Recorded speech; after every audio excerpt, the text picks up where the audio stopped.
दुनिया में अगर सबको पीछे छोड़कर आगे जाना है तो अकेले रहकर अपना काम अच्छाई और खुशी से करते रहे। खुद को सुधार ले।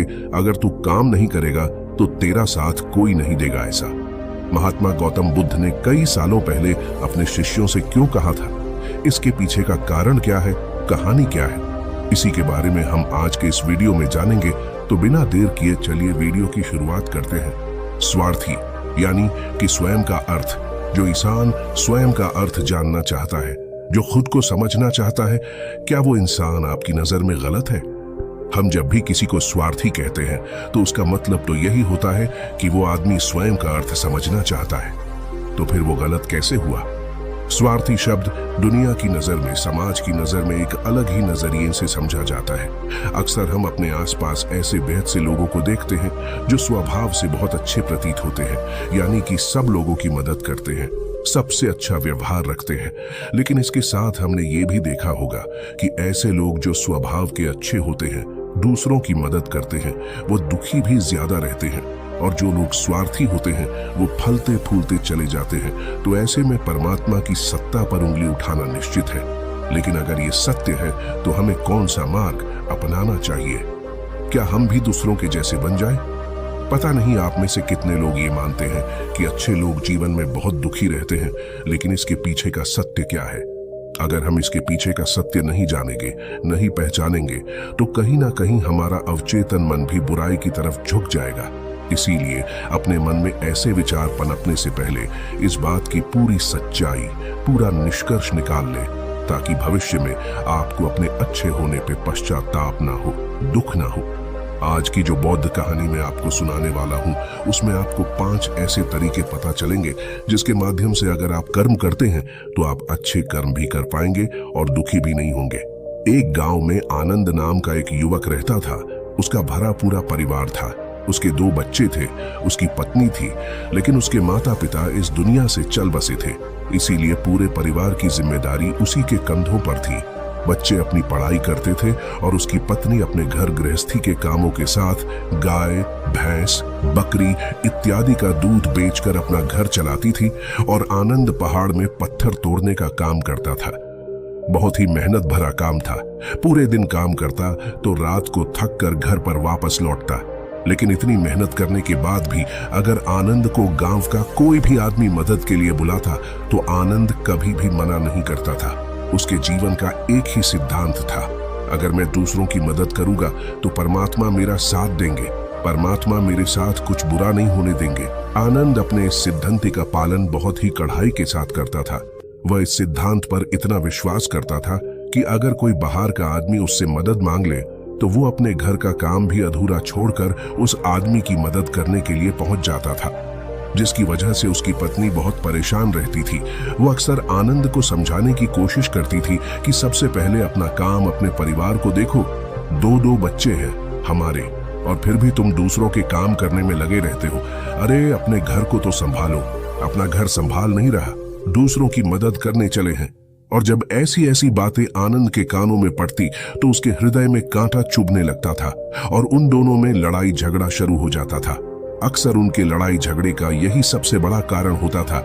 लेकिन ना तो आनंद अपने आप को बदल पाया और ना ही उसकी पत्नी ने उसको समझाना कभी बंद किया। इसी वजह से आए दिन उनके घर में क्लेश होता रहता था।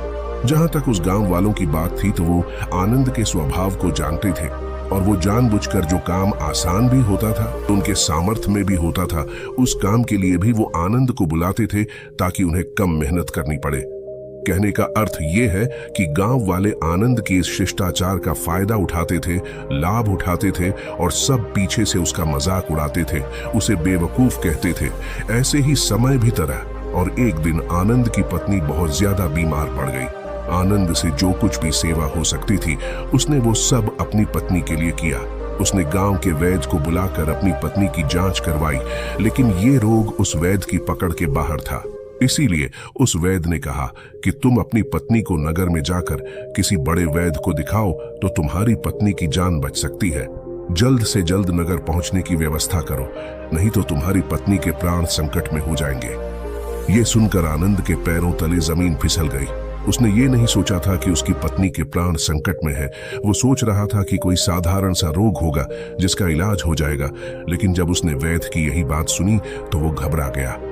अब पत्नी को नगर तक कैसे लेकर जाए, क्योंकि उसके पास इतना धन नहीं था कि वो अपनी पत्नी के लिए घोड़ा गाड़ी करके उसमें अपनी पत्नी को लिटाकर नगर में ले जा सके। उसकी पत्नी की हालत बिल्कुल चलने की भी नहीं थी, इसलिए उसे नगर पहुंचाने के लिए किसी घोड़ा गाड़ी की जरूरत थी। संयोग से उसके पड़ोसी धन्मू के पास एक घोड़ा गाड़ी थी। वो अक्सर व्यापार के लिए अपनी घोड़ा गाड़ी नगर में लेकर जाया करता था। इसीलिए आनंद के मन में विचार आया कि मैं धन्मू की घोड़ा गाड़ी ले सकता हूँ। मैं धन्मू की इतनी मदद करता हूँ, कभी उसके काम को नहीं टालता, तो वो तो मेरे काम को कभी मना ही नहीं कर सकता।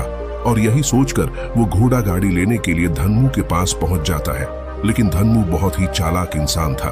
वो बिना किराए के अपनी घोड़ा गाड़ी अपने सगे संबंधियों के लिए भी नहीं ले जाता था, तो आनंद की तो दूर की बात रही।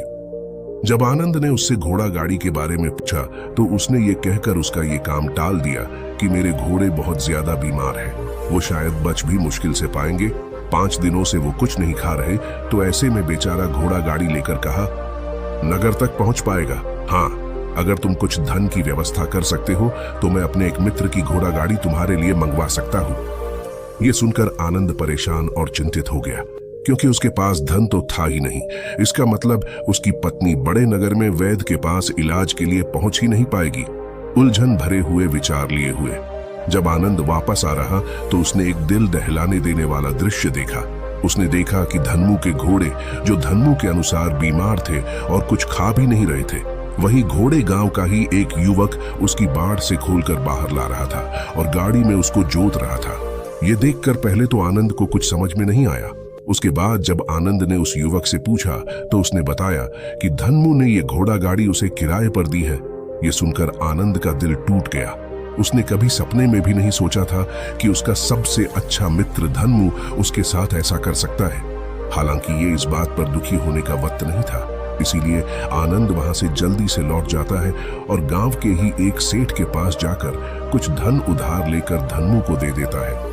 धनु अपने मित्र की घोड़ा गाड़ी मंगवा देता है, जिसके बाद वो अपनी पत्नी को वैद्य के पास नगर में ले जाता है। जब उसकी पत्नी का इलाज चल रहा था तो आनंद यही सोच रहा था कि एक वो दिन था जब धन्मू की बेटी बीमार हो गई थी और धन्मू यहाँ पर नहीं था, तो मैं पूरी रात वैद्य जी के पास उसके लिए बैठा रहा था। उसकी देख रेख की थी, उसकी सेवा की थी। इतने दिनों तक धन्मू नहीं आया था, तब मैं ही उसके परिवार की देख रेख किया करता था। हाय, कैसा दुर्भाग्य है ये, जिसके लिए मैंने इतना कुछ किया। उसने एक घोड़ा गाड़ी देने से मुझे मना कर दिया, और वो भी तब जब मेरी पत्नी जिंदगी और मौत के साथ खेल रही थी। कुछ देर बाद वैद्य बाहर आकर आनंद को एक बहुत बुरी खबर देता है। वो आनंद को बताता है कि उसकी पत्नी को कर्क रोग हो चुका है और इसका कोई भी इलाज नहीं है। उसके पास कुछ समय ही शेष बचा है। यह सुनकर आनंद दुखी होकर वहीं जमीन पर बैठ गया। उसकी पूरी दुनिया उजड़ने वाली थी और उसे कोई रास्ता नजर नहीं आ रहा था। कुछ समय बाद उसकी पत्नी चल बसी और अब दोनों बच्चों की जिम्मेदारी उसके कंधों पर आ गई थी। लेकिन यहाँ पर आनंद के सारे सिद्धांत टूट चुके थे, उसके सारे भरम खत्म हो चुके थे। अब उसके दिमाग में एक ही बात थी कि अच्छा, कर्म करने से परमात्मा साथ नहीं देता, बल्कि जो बुरे लोग हैं वो लोग फलते फूलते हैं, और इस बात का मैं सबसे बड़ा गवाह हूँ। ये विचार अक्सर उसके दिमाग में चलते रहते थे और इसी वजह से उसका मन धीरे धीरे संन्यस्त हो गया, देश दुनिया से दूर हट गया। और एक दिन ऐसा भी आया जब वो अपने बच्चों को अपने रिश्तेदारों के पास छोड़कर इस देश दुनिया को त्याग कर एक सन्यासी बनने के लिए घर से निकल पड़ा। उसने गांव में किसी को कुछ नहीं बताया। किसी को नहीं पता था कि आनंद अचानक कहाँ गायब हो गया। सन्यास की दीक्षा लेने के लिए वो एक बौद्ध भिक्षु के पास पहुंचता है। बौद्ध भिक्षु उस समय ध्यान में बैठे हुए थे।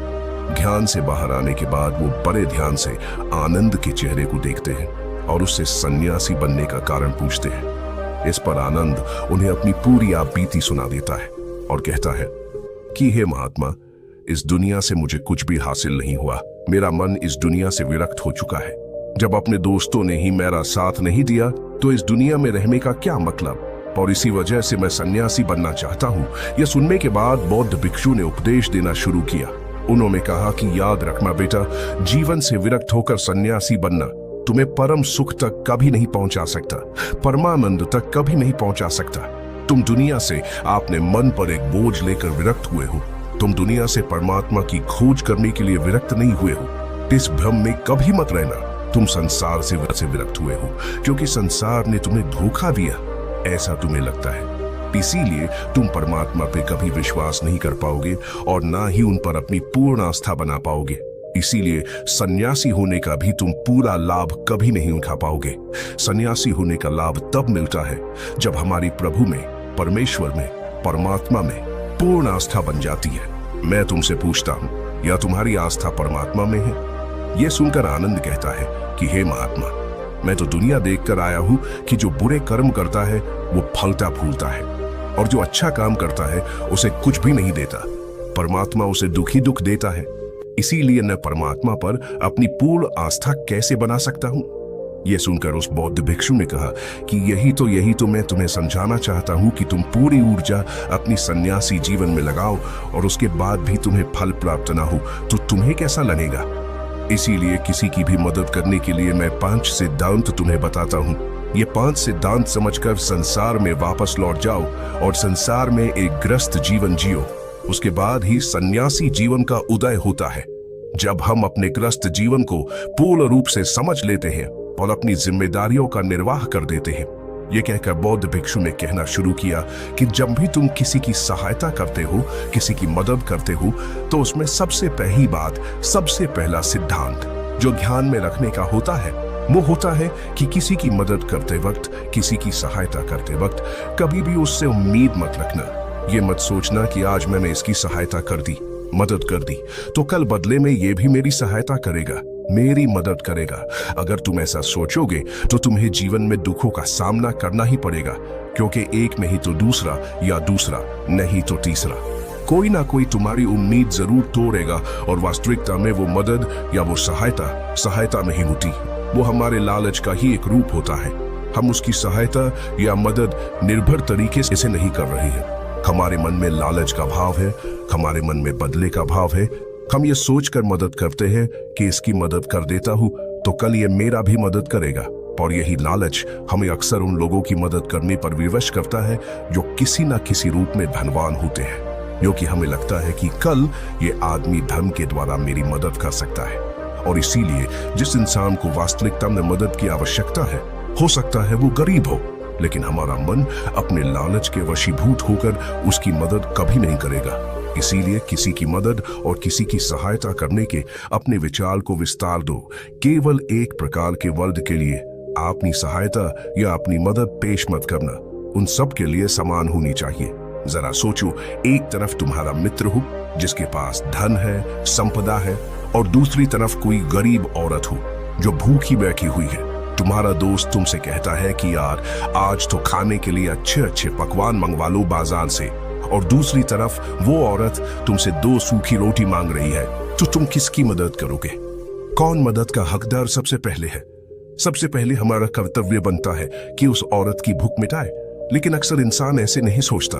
वो अपने दोस्त को तो खिलावेगा, उसको तो बाजार से बहुत महंगी वस्तु मंगा के दे देगा, लेकिन किसी गरीब को उसकी भूख मिटाने के लिए पैसा या धन नहीं देगा। दूसरी बात जो ख्याल में रखने की है वो ये कि सहायता करते वक्त हमारा लालच कभी भी उसके साथ नहीं जुड़ना चाहिए।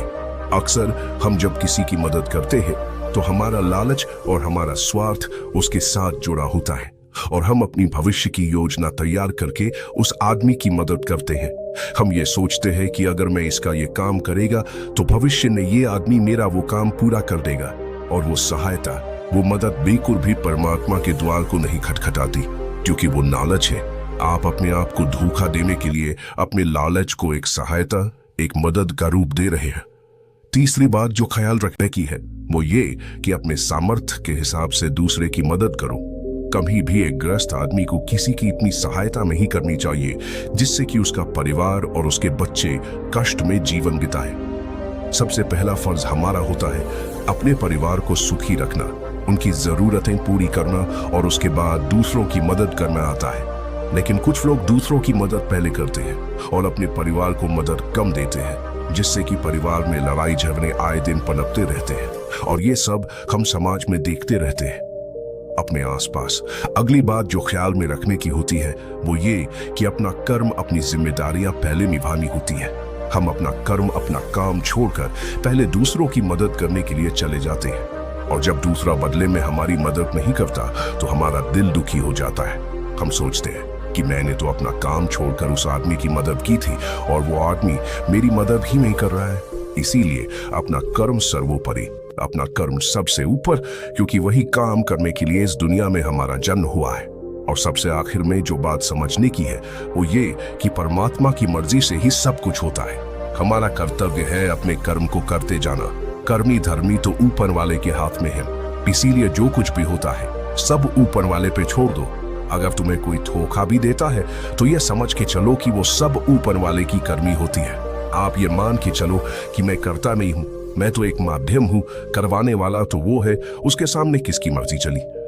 जब ये आस्था, ये विश्वास हमारे मन में पनपने लगता है तो हमारी सारी शिकायतें दूर हो जाती है, क्योंकि इस दुनिया में जो भी होता है अच्छे के लिए होता है, जो भी हो रहा है अच्छे के लिए हो रहा है, और जो भी होगा अच्छा ही होगा।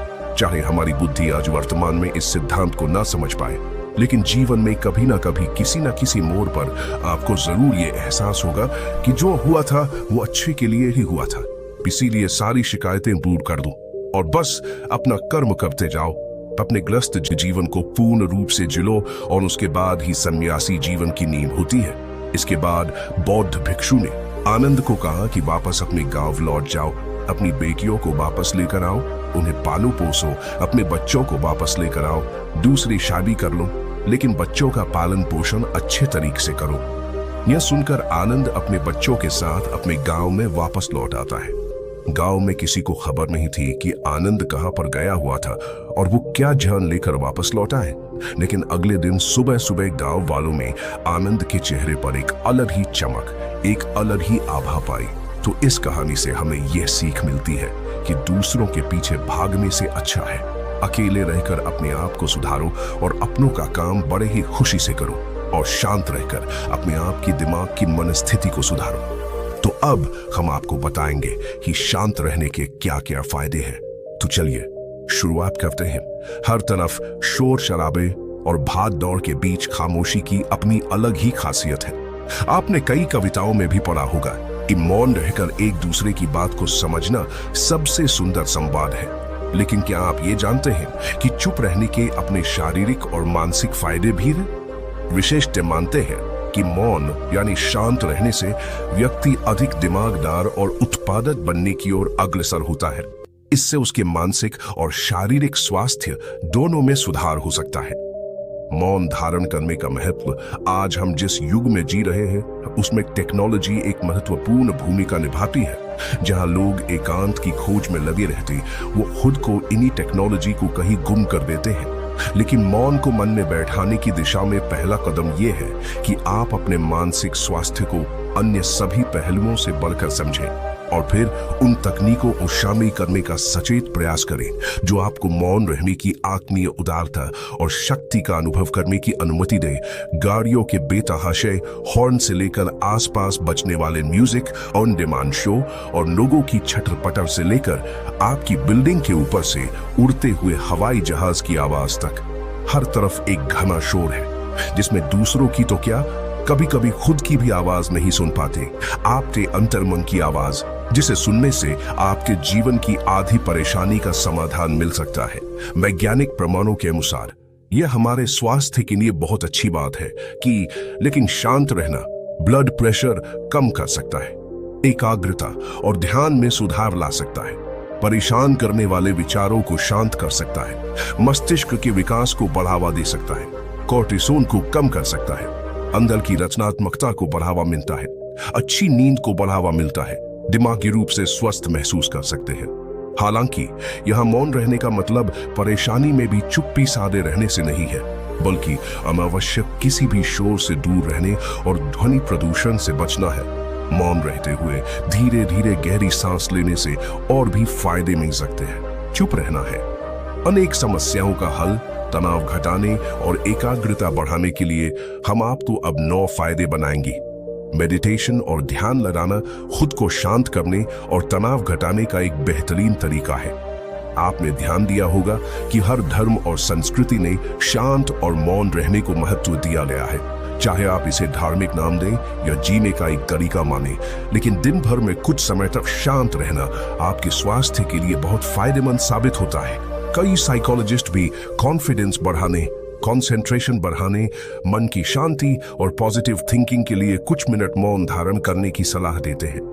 जब हम कुछ समय मौन या चुप रहते हैं तो हमें खुद से बात करने का मौका मिलता है। हम चिंतन मनन करते हैं, जिससे हमारा मन शांत होता है, दिमाग रिलैक्स रहता है और हमारा दिमाग नई ऊर्जा और विचारों से भरता है। चलिए आपको बताते हैं चुप या मौन रहने के 9 फायदे। पहला फायदा, दिमाग बेहतर काम करता है। एक रिसर्च के मुताबिक अगर हम दिन भर में कुछ मिनट शांत तो हमारा दिमाग रिचार्ज होता है और बेहतर काम करता है। इसके लिए दिन भर में सिर्फ 3 मिनट चुप रहने से शुरुआत करें। ऐसा करने से आप देखेंगे कि आपका दिमाग ठंडा तो रहता ही है, आपके व्यक्तिगत रिश्तों में भी सुधार होता है। दूसरा फायदा, तनाव वाले हार्मोन नियंत्रित होते हैं। आज के दौर में हर तरफ शोर ही शोर है, इसकी वजह से दिमाग में तनाव पैदा होना लाजमी है। ऐसे में अगर आप हर रोज कुछ देर मौन रहने की प्रैक्टिस करते हैं तो इससे आपके तनाव पैदा करने वाले हार्मोन के लेवल में कमी आती है। इससे आपका दिमाग शांत होता है, गुस्सा नियंत्रित रहता है और तनाव बढ़ाने वाले हार्मोन्स का लेवल घटता है। तीसरा फायदा, ब्रेन सेल्स बनती है। अक्सर तनाव, स्ट्रेस, एंजाइटी और लगातार बोलते रहने और शोर शराबे के चलते हमारे दिमाग की कोशिकाएं मरने लगती हैं।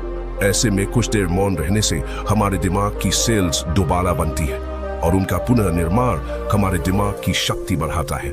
इससे हमारी एकाग्रता बढ़ती है और दिमाग तेज होता है। चौथा फायदा, क्रिएटिविटी बढ़ती है।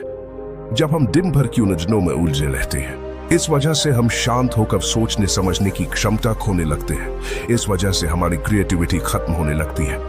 जब हम कुछ देर मौन रहते हैं तो हमारे दिमाग की नई नई क्रिएटिविटी उभर कर सामने आती है। हमें सोचने समझने और सुनने की क्षमता बढ़ती है, पर हम कुछ नया कर पाते हैं। पांचवा फायदा, परिस्थितियों का सामना बेहतर ढंग से करते हैं। एक रिसर्च में पाया गया है कि जो लोग मौन रहने की आदत डालते हैं वो मुश्किल और तनावपूर्ण परिस्थितियों से बेहतर ढंग से निकल पाने में सक्षम होते हैं। इसकी वजह यह है कि मुश्किल परिस्थिति में वो अपना आपा नहीं खोते और लॉजिक के साथ अपने दिमाग को भी व्यायाम करवाएं। जिस तरह शरीर को मजबूत बनाने के लिए शारीरिक व्यायाम जरूरी है, उसी तरह दिमाग को मजबूत बनाने के लिए उनकी ताकत बढ़ाना जरूरी है। मौन रहना दिमाग के लिए एक व्यायाम जैसा ही है और इससे दिमाग की मांसपेशियां तंदुरुस्त रहती हैं। सातवां फायदा, पॉजिटिव विचारों का संचार। मौन रहना हमारे दिमाग को पॉजिटिव विचारों से भरता है। जब हम दिमाग को बाहरी शोर शराबे से दूर करते हुए कुछ समय खुद पर केंद्रित करते हैं तो हम अपने आसपास की अच्छाइयों को बेहतर ढंग से देख और समझ पाते हैं। इसके साथ ही हम अपने आसपास और खुद के भीतर की अच्छाइयों को अप्रिशिएट कर पाते हैं। इसीलिए कुछ समय मौन रहते हुए खुद को समझना, अपने भीतर झांकना और अपने बारे में समझना एक बेहतरीन प्रैक्टिस है। आठवां फायदा, एक अच्छे श्रोता और समीक्षक। चुप रहना और कुछ समय तक खुद को स्थिर रखना आपको एक अच्छा श्रोता और समीक्षक बनाता है। ऐसा इसलिए क्योंकि जब आप चुप रहते हैं तो आप बोलने की बजाय अधिक से अधिक सुनते हैं और उसका विश्लेषण कर पाते हैं। इससे आप पूरे तर्क और वितर्कों को जानने के बाद सही फैसला ले पाते हैं।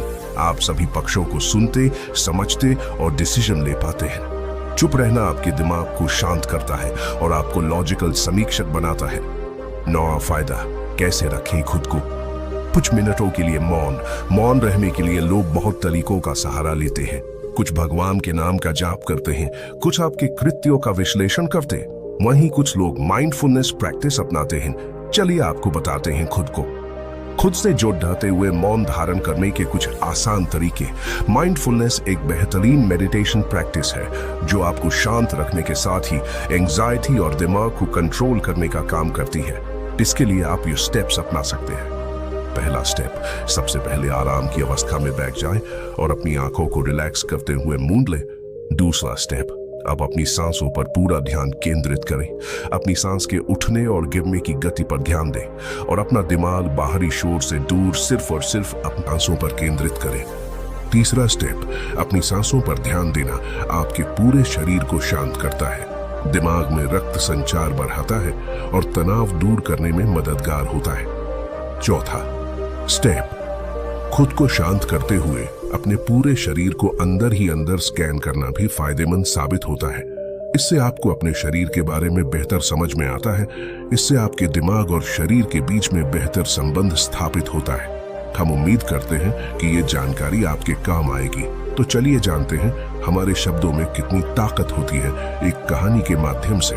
तो चलिए उस कहानी की शुरुआत करते हैं। जो लोग बुद्धिमान हैं वह ये जानते हैं कि शब्द हथियार की तरह होते हैं जिनसे किसी को भी बचाया जा सकता है या किसी को भी मारा जा सकता है। अब आप सोच रहे होंगे कि शब्दों से किसी को मारा कैसे जा सकता है। तो जरा सोचिए, ज्यादातर आत्महत्याओं के पीछे किसका कारण होता है? किसी के पति ने कुछ कहा, किसी के पिता ने कुछ कहा और उन लोगों ने आत्महत्या कर ली। ये आत्महत्या किसके कारण हुई? वो पीड़ित के मन को इतना दुखी कर गए कि उसके मन से वो दुख सहना और ज्यादा बर्दाश्त करना नामुमकिन हो गया और इसी वजह से उन्होंने आत्महत्या कर ली। ऐसे ही आपके शब्द किसी को नया जीवन प्रदान कर सकते हैं। जब कोई आदमी उदास होता है या दुखी होता है तो आपके शब्द उसमें एक नया जोश, एक नया उत्साह भर सकते हैं और एक हारा हुआ आदमी अपने जीवन में एक नई शुरुआत कर सकता है, सिर्फ शब्दों के माध्यम से, हमारी वाणी के माध्यम से। तो अब तक आप ये तो समझ ही गए होंगे कि हमारे शब्द हमारे जीवन को किस तरह निर्धारित करते हैं, शब्दों में कितनी ताकत होती है और किसी से बात करते वक्त हमें कितनी सावधानी से अपने शब्द सुनने चाहिए। आज की जो बौद्ध कहानी मैं आपको सुनाने वाला हूँ उसमें आपको सीधे सीधे तौर पर कुछ ऐसे तरीके पता चलेंगे, कुछ ऐसी परिस्थितियां पता चलेंगी जहां पे आपको हमेशा चुप रहना चाहिए। कुछ परिस्थितियों में अगर आप कुछ नहीं बोलेंगे तो वही आपके लिए सबसे ज्यादा बेहतर होगा। इससे पहले कि आप इस कहानी में खो जाए, इस चैनल को सब्सक्राइब जरूर कर ले। तो चलिए कहानी शुरू करते हैं। एक बार की बात है, एक युवा लड़का एक बार एक बौद्ध भिक्षु के पास पहुंचा। वो काफी परेशान लग रहा था और उसने बौद्ध भिक्षु से जाकर पूछा कि हे महात्मा, मैं अपने आप से परेशान हूँ, अपने आप से दुखी हूँ।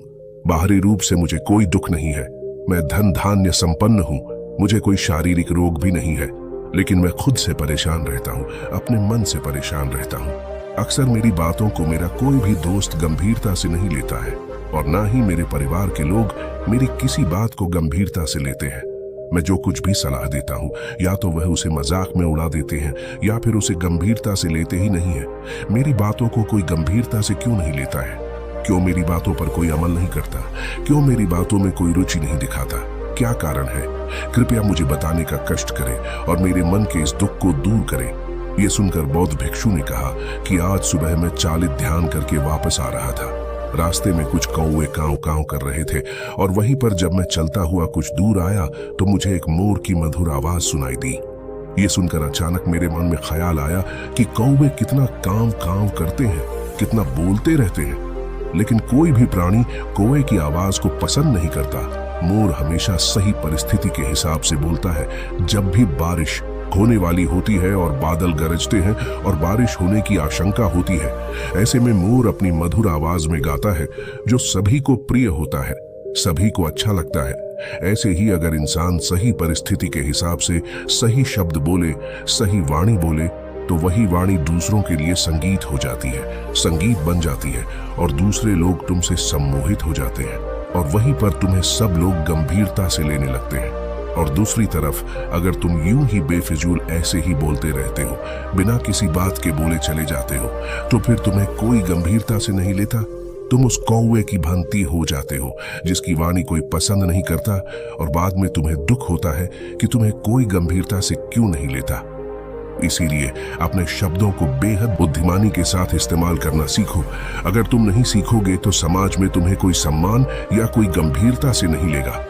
यह सुनकर वो युवा लड़का बोला कि हे महात्मा, मैं जानता हूं कि मैं ज्यादा बोलने की बीमारी से ग्रस्त हूं, मुझे इतना नहीं बोलना चाहिए, लेकिन मैं अपने आप पे काबू नहीं रख पाता और ना ही मैं इतना बुद्धिमान हूं कि मैं अपने शब्दों को नाप तोल कर बोल सकूं। मैं तो किसी से बात करते वक्त इतना सोचता भी नहीं कि मुझे अपने शब्द किस तरह इस्तेमाल करने हैं। कृपया करके कुछ ऐसी परिस्थितियां बता दीजिए जहां पर मुझे कम बोलना है या फिर बोलना ही नहीं है, हमेशा चुप रहना है। अगर आप मेरा ऐसे मार्गदर्शन कर सकते हैं तो मेरा जीवन आसान हो जाएगा और मुझे ज्यादा दिमाग या अपनी बुद्धि लगाने की भी जरूरत नहीं पड़ेगी। ये सुनकर बौद्ध भिक्षु ने मुस्कुराते हुए कहा कि बेटा, वैसे तो इंसान को हर परिस्थिति में सोच समझकर ही बोलना चाहिए, लेकिन अगर वो हमेशा होश में नहीं रह पाता है, ध्यान में नहीं रह पाता है, तो मैं तुम्हारे दैनिक जीवन की कुछ ऐसी परिस्थितियां बता रहा हूं जहां पर तुम्हें हमेशा चुप रहना है। अगर तुम ऐसी जगहों पर कुछ बोलोगे तो जहां तुम्हारा अपमान ही होगा या फिर तुम्हें कोई गंभीरता से नहीं लेगा। सबसे पहली जगह है, या यूं कहे ऐसी परिस्थिति जहां पर इंसान को हमेशा चुप रहना चाहिए, वो है जब किसी ऐसे विषय के बारे में बातचीत हो रही हो जिसके बारे में आपको कोई जानकारी ही नहीं है। तो ऐसी परिस्थिति में व्यर्थ में बीच में टांग अड़ाना, अपना ज्ञान देना, व्यर्थ का ज्ञान, आपको कुछ पता नहीं है लेकिन फिर भी आप अपना ज्ञान देने के लिए उत्सुक है, तो ऐसी जगह पर आपका अपमान ही होगा। जरा तुम खुद सोचो, जब कोई बीमार आदमी अपनी बीमारी के बारे में चर्चा कर रहा हो और आपको उस बीमारी के बारे में कोई भी ज्ञान नहीं है, लेकिन फिर भी आप व्यर्थ में, बेकार में उसे ऐसी ऐसी औषधियों बता रहे हैं जिनका उसकी बीमारी से कोई तालमेल ही नहीं है, तो ऐसे में आप अपनी प्रतिष्ठा अपने हाथों से खो रहे होते हैं और आपको पता ही नहीं होता। ऐसी परिस्थिति में आदमी को हमेशा सुनना चाहिए। ध्यान से सुनना भी एक कला होती है। अगर आप सुनने का दिखावा करेंगे तो कहीं ना कहीं सामने वाले आदमी को ये एहसास हो जाता है कि ये मेरी बात पूरे ध्यान से नहीं सुन रहा है। इसीलिए जब आपको किसी विषय के बारे में पूरी तरह से जानकारी ना हो तो वहां पर केवल अपने कान लगाना ही ज्यादा महत्वपूर्ण होता है, ज्यादा जरूरी होता है। आप उस इंसान की बातें ध्यान से सुन सकते हैं और इसी बीच आप दोनों के बीच एक संबंध पैदा होगा और उस संबंध सच्चा होगा क्योंकि आपने उसके बात को बड़े ही ध्यान से सुना है और इस बात का पता सामने वाले को भी होता है। तो हम बिना कुछ बोले सिर्फ सुनने मात्र से किसी को अपना दोस्त बना लेते, अपना मित्र बना सकते हैं। इस बात को हमेशा ध्यान में रखना। दूसरी जगह जहां इंसान को हमेशा चुप रहना चाहिए वो है खाना खाते वक्त। खाना इंसान को हमेशा चुप रहकर खाना चाहिए, मौन रहकर खाना चाहिए। महात्मा बुद्ध और उनके भिक्षु हमेशा चुप रहकर भोजन करते हैं, शांत भाव से भोजन करते हैं, परिपूर्ण होकर भोजन करते हैं, पूरी तरह से करते हैं, एक एक टुकड़े का स्वाद लेकर भोजन करते हैं। और ऐसा भोजन जब आपके शरीर में पहुंचता है तो वो आपके अंग अंग तक ऊर्जा पहुंचाता है। अक्सर हम भोजन करते वक्त कुछ ना कुछ बोलते रहते हैं, कुछ ना कुछ सुनते रहते हैं, लेकिन मौन रहकर पूरा स्वाद लेकर उस भोजन को कभी नहीं करते। हम उस भोजन को करते वक्त आधे अधूरे ही रहते हैं और इसीलिए हमारा शरीर रोगों से ग्रस्त हो जाता है। जरा तुम खुद सोचो, बौद्ध भिक्षु हमेशा भिक्षा लेकर भोजन करता है और भिक्षा भी कितनी बिल्कुल मामूली सी, और वो भी एक वक्त। तो एक वक्त भोजन करने के बाद भी वो इतने स्वस्थ रहते थे, इतने उत्साह, जोश और आनंद से भरे होते थे। और हम तो इतना खाना खाते हैं, इतने सारे भोजन की सामग्री हमारे लिए उपलब्ध होती है, लेकिन हमारे शरीर में कोई ऊर्जा नहीं होती। इसका सबसे बड़ा कारण होता है कि हम अपना भोजन होश में नहीं करते हैं, परिपूर्ण होकर नहीं करते हैं, मौन रहकर नहीं करते हैं। इसीलिए अपना भोजन हमेशा मौन रहकर ही करो। तीसरी जगह जहां पर अगर आपने चुप रहना सीख लिया तो इसका मतलब ये है कि आपने अपने ऊपर विजय हासिल कर ली। जी हाँ, गुस्से में शांत रहना या चुप रहना इतना आसान नहीं होता है। अक्सर हम गुस्से से भरकर कुछ ऐसे शब्द या अपशब्द बोल जाते हैं जिसका पछतावा हमें हमेशा बाद में होता रहता है। लेकिन जुबान से निकला हुआ शब्द वापस नहीं हो सकता, उस शब्द को मिटाया भी नहीं जा सकता। अब वो जिंदगी भर हमारे दामन से जुड़ चुका है और वो गुस्से में बोला गया। अब शब्द हमारे मन को समय समय पर बेचैन करता रहता है, दुखी करता रहता है। लेकिन गुस्से के वक्त चुप रहना सीखना भी एक बहुत बड़ी कला होती है। गुस्से में आदमी का अपने ऊपर काबू खा रहता है, अपनी इंद्रियों को वश में कहाँ रख पाता है। इसीलिए इस कला को आप तभी सीख सकते हैं जब आप गुस्सा भी होश में रहकर कर पाए। जब भी आपको गुस्सा आए, आपके दिमाग में सिर्फ एक ही बात आए कि मुझे चुप रहना है, मुझे किसी से कुछ गाली गलौच नहीं करना, किसी को कोई अपशब्द नहीं बोलना। और जब ये विचार गुस्से के साथ जुड़ जाता है और धीरे धीरे ये आदत बन जाता है तो आप अपने गुस्से को भी काबू में करना सीख जाते हैं। जब भी कभी गुस्सा आए तो किसी को कुछ बोलने की बजाय कुछ शारीरिक व्यायाम करना शुरू कर, उछलना, भागना, दौड़ना, जिम करना, कुछ भी। आप ऐसा व्यायाम कर सकते हो जिसमें आपका शरीर थक जाए। आप पाएंगे कि जब आपका शरीर थक जाता है तो आपका मन भी शांत हो जाता है। आपने उस गुस्से की ऊर्जा को एक सकारात्मक रूप दे दिया और यही बुद्धिमान व्यक्ति की पहचान होती है, जो दूसरों के तानों से भी अपना घर बना लेता है, अपनी कामयाबी के रास्ते निकाल लेता है। वही सच में बुद्धिमान आदमी है। जो जहर को भी दवा बनाकर इस्तेमाल करना सीख जाए, वही असली बुद्धिमान होता है। चौथी जगह जहां आप चुप रहेंगे तो आपके लिए वही सबसे ज्यादा बेहतर होगा, वही आपको सम्मान दिलाएगा। चौथी जगह है जब चार लोग आपस में बैठकर बातें कर रहे हो, कोई बैठक कर रहे हो, तो वहां पर जब चार लोग बात कर रहे होते हैं तो चारों लोग एक साथ तो बात कर नहीं सकते। एक बार में एक व्यक्ति बोलेगा और तीन सुनेंगे, तभी वो बैठक कामयाब हो पाएगी, तभी वो चर्चा सही रूप में आगे बढ़ पाएगी। लेकिन अगर कोई आदमी ऐसा बैठा हुआ है जो बीच में ही दूसरे की बात काट कर अपनी बात को ऊपर रखना चाहता है, तो ऐसे में वो चर्चा या वो बैठक आपको कहीं नहीं पहुंचाएगी और चारों लोगों के बीच आप सबसे मूर्ख कहलाओगे। अगर आपको अपनी बात कहनी है तो सामने वाले को अपनी बात पूरा करने दो, उसके बाद अपने विचार रखो। यही एक भद्र पुरुष या फिर कहीं अच्छे आदमी की पहचान होती है। और आखिरी जगह, अगर हमारे माता पिता हमें कुछ कह देते हैं, हमारे बड़े बुजुर्ग हमें किसी बात पर डांट देते हैं या हमें थप्पड़ भी मार देते हैं, तो ऐसी जगहों पे आपका चुप रहना ही उनके प्रति सम्मान दिखाएगा, उनके प्रति आदर का भाव व्यक्त होगा। अगर आप उनके सामने उनका विरोध कर देते हैं, उनका प्रतिरोध कर देते हैं, तो वो गुस्सा तो थोड़ी देर बाद शांत हो जाएगा, लेकिन वो कही गई बात, वो विरोध किया हुआ शब्द या फिर कुछ भी उल्टा सीधा हमेशा आपके मन को सताएगा और आपके माता पिता को हमेशा यही लगेगा कि आज ये हमारी इज्जत नहीं करता, आज ही हमारी बात नहीं मानता, क्योंकि ये कमाने लग गया है, ये बड़ा आदमी बन गया है।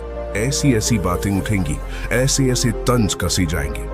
इसीलिए ऐसी जगह पे आप मौन रहिए, चुप रहिए, कुछ मत बोलिए, अपने गुस्से को अपने अंदर ही पी लीजिए, कुछ व्यायाम कर लीजिए, भाग लीजिए, दौड़ लीजिए, आपका मन अपने आप शांत हो जाएगा। आखिर में बौद्ध भिक्षु ने अपनी बात को खत्म करते हुए कहा कि कम शब्दों में अपनी भावनाओं को उतारना सीखो। शब्द हथियार की तरह होते हैं, बोलो तो होश में बोलो, ध्यान में बोलो। जीवन शैली ऐसी बना लो कि आप जब भी बोलो पूरे होश में रहकर बोलो, पूरे आनंद के साथ बोलो, पूरे प्रेम के साथ बोलो। ऐसी वाणी बोलो जो दूसरे के दिल को ठंडक पहुंचाती हो, दूसरे के मन को भी शांत कर देती हो, और वो तभी संभव है जब आप प्रतिपल होश में रहकर बोले। इसके बाद वो युवा लड़का बौद्ध भिक्षु के सामने नतमस्तक हो गया और उनको प्रणाम करते हुए अपने घर वापस लौट गया।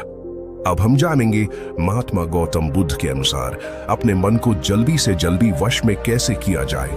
तो चलिए जानते हैं गौतम बुद्ध से शांति के फायदे। तो आपको पता चल गए अब गौतम बुद्ध के अनुसार अपने मन को कैसे संयमित किया जाए। चलिए उसके बारे में जानते हैं। भगवान गौतम बुद्ध कहते थे, ये संसार एक माया जाल है जो कि मनुष्य को अच्छाई भी दिखाता है और बुराई भी दिखाता है। कभी सुंदरता दिखाता है तो कभी दुर्बलता दिखाता है।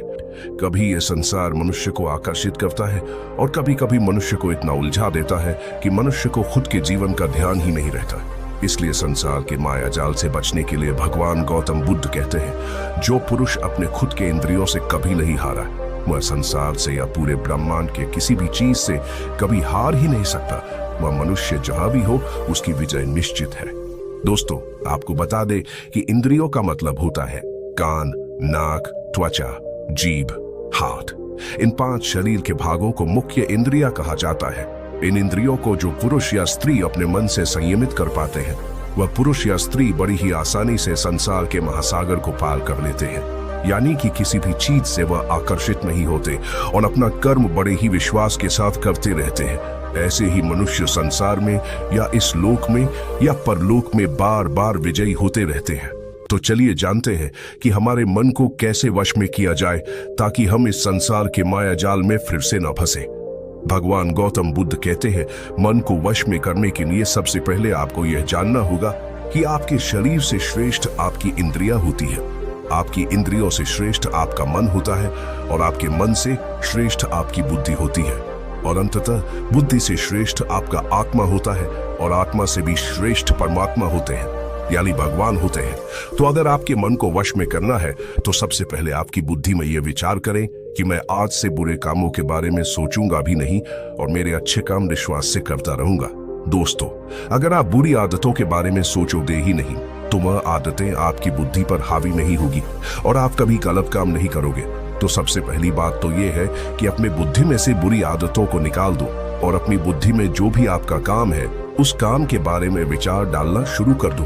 फिर आपकी बुद्धि आपके मन को आपके काम के बारे में संदेश देगी और मन सभी इंद्रियों को वश में करके आपके काम के ऊपर लगा देगा। तो इसी तरह से करते करते आपका मन एक दिन अवश्य ही वश में हो जाएगा, और जिस व्यक्ति का मन वश में हो जाता है उस व्यक्ति के मन में हमेशा ही भगवान वास करते हैं। तो देखा दोस्तों, मन को वश में करने के लिए सबसे पहले आपको अपनी बुद्धि को अपने काम के बारे में ज्ञान देना होगा और बुद्धि में से बुरी आदतों को बिल्कुल निकलना होगा, यानी कि उनके बारे में सोचना ही छोड़ना होगा। तब जाकर आप अपने मन को वश में अवश्य ही कर पाओगे, और जब आप पूर्णतः आप अपने मन को वश में कर लोगे तब आपके लिए सुख दुख सर्दी गर्मी और मान अपमान सब एक जैसा होगा, और आप इस दुनिया के माया से परे हो जाओगे। आपको कोई भी चीज आकर्षित नहीं कर पाएगी, उल्टा आपसे ही लोग आकर्षित होंगे, और आप जैसा भी काम करते हैं लोग भी आपको देखकर वैसा ही काम करेंगे, और लोगों को आप एक आकर्षित और बुद्धिमान मनुष्य लगोगे। इसलिए हमारे भागवत गीता में भगवान कृष्ण ने यह कहा है कि मन का सारा खेल है, मन के हारे हार है और मन के जीते जीत है। ऐसा ही हमारे भगवान बुद्ध में और ना जाने कितने सफल लोगों ने कहा है। भगवान बुद्ध ने कहा है कि जिसने अपने मन को वश में कर लिया है उसकी जीत को देवता भी हार में नहीं बदल सकते हैं। अर्थात मन को वश में करने का नाम ही आत्मसंयम है, जिसका अर्थ है अपने आप को वश में करना, अर्थात मन वचन और कर्म पर अधिकार प्राप्त करना, ताकि शरीर से कोई अशुभ कार्य न होने पाए, जिससे कोई अपशब्द न निकले और मन में कभी अशुभ विचार न उठने पाए।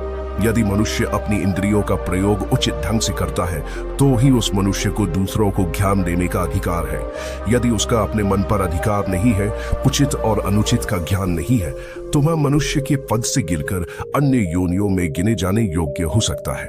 एक कथन है कि हम जैसा सोचते हैं वैसा ही बन जाते हैं। वास्तव में यह विचार नहीं अपितु विचारों का संसार है। हमारी सोच और विचारों का प्रभाव हमारे मन पर गहरा असर छोड़ देता है। मनुष्य के मन में विचार ही बार बार उभर कर आते हैं जो मनुष्य को दिशा देने का काम करते हैं। विचार ही मस्तिष्क को गति प्रदान करते हैं और गलत विचार क्रोध की ओर जाने को विवश करते हैं। यह हमारी भूल है कि हम सोचते हैं कि वचनों की कोई शक्ति नहीं है। संसार में जो भी हुआ, जो भी हो रहा है और जो भी होगा, सब हमारे कर्म के प्रभाव से हुआ है, और जो हो सकता है और आगे जो होगा वह कर्म की शक्ति से होता है, वह विचारों की शक्ति होती है। यदि हमारे अंदर आत्मसंयम नहीं है तो आत्मिकता का धन हमारे हाथ नहीं आ सकता है। हम इंद्रियों के जाल में फंसकर पहले तो निर्मल होंगे, फिर अपमानित होते हुए पहले अपना अनिष्ट करेंगे और फिर किसी और का करेंगे। यह सच है कि जो लोग दूसरों के लिए सोचते हैं उनका मन विश्वासपूर्ण विचारों का स्रोत है। इसलिए यदि बुराई से बचना हो तो अपनी दिशा को भलाई की और मोढ़ा देना चाहिए। वास्तव में यदि आप जीतना ही चाहते हैं तो सबसे पहले आत्मसंयम की आदत डाल लें, क्योंकि संयम का अर्थ ही है अपनी बिखरी हुई शक्तियों को निश्चित दिशा देना। मान लीजिए जिस कार्य को नहीं करना है और जब उसे ही करने के लिए मन आकर्षित करता है तो आप उसे प्रयास पूर्वक रोकने के लिए मन बना लें। उसे ही आत्मसंयम कहते हैं। संयम का अर्थ है जब हम आकर्षणों की ओर जाने के लिए हमारा मन सहज रूप से रुक जाए। गांधी जी ने कहा था कि अनुशासन और बलिदान के बिना मुक्ति की आशा नहीं की जा सकती है। लेकिन यह बात भी सच है कि लोग अक्सर गुस्से में विवेक शून्य होकर तुरंत अपने आत्मसंयम को गुस्से में खो देते हैं। यह सच है कि समय बीतने के साथ लोगों के आत्मसंयम में भारी कमी आई है। इसके गंभीर परिणाम सामने भी आए हैं। इसलिए आत्मसंयम की उपयोगिता को किसी भी हाल में कम नहीं आंका जा सकता है। लेकिन यह भी सच है कि शुरुआत में आत्मसंयम का मार्ग थोड़ा कठिन लगता है। अर्थात मन को वश में करने का नाम ही आत्मसंयम है। मनुष्य को मिली हुई शक्तियों को निश्चित दिशा देना संयम कहलाता है। तो दर्शकों, उम्मीद है कि आपको मन को वश में करने का उपाय और शांति के फायदे और कहां-कहां आपको शांत रहना है इसके बारे में इस वीडियो के माध्यम से पता चला होगा। और मुझे यह आशा है कि आप अवश्य ही अपने मन को वश में करोगे और जिंदगी के सभी क्षेत्रों में अवश्य ही सफल होकर अपने परिवार का नाम रोशन करोगे। ऐसी ही और गौतम बुद्ध की प्रेरणादायक सीख लेने के लिए हमारे चैनल को फॉलो करें और ये वीडियो आपको पसंद आया हो तो हमारे चैनल को सब्सक्राइब कीजिए और इस वीडियो को एक लाइक कीजिए और इस वीडियो को जितना हो सके उतना अपने दोस्तों के साथ शेयर करें। मिलते हैं हमारे अगले वीडियो में। नमो बुद्धाय।